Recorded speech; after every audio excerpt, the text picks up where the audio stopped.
how China likely sees this U.S. operation in Iran and how it is choosing to play its hand as the United States continues this unprecedented operation and Xi Jinping thinks through how he should manage this relationship with President Trump in the weeks ahead. I think if you're sitting in Beijing right now, you're trying to weigh, the costs to China's strategic posture in the region right now versus kind of a growing set of opportunities to counter message the United States to pursue longer term priorities on the economy, on eroding kind of the U.S.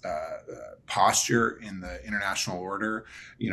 Much of the messaging that the Chinese have had over the last 48, 72 hours has really focused on kind of positioning China as the defender of international law, of state sovereignty, of kind of posturing China as the protector and guarantor of peace and stability and kind of win-win economic freedom. But there's the very real reality that China imports something like 50% of its oil from the region, or most of that passes through the Strait of Hormuz.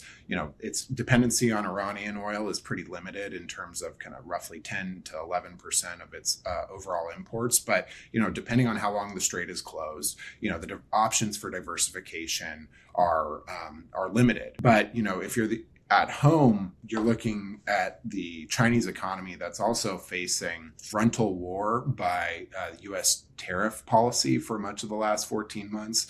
So much of the summit coming up is going to be about restabilizing the tariff expectations on both sides after the Supreme Court nullified the president's use of tariffs under IEEPA. And then second, China's entering its 2 sessions in the rollout of the 15th five-year plan, where it's made a big bet on domestic consumption and overall tech self-sufficiency, driving the economy forward and basically propelling Chinese manufacturers in key sectors to kind of capture a dominant position in the future global economy. So this tension between, how much do you play for longer term, economic, political priorities versus seizing diplomatic security and economic openings in the wake of U.S. military action is a key one that the leaders in China are weighing right now.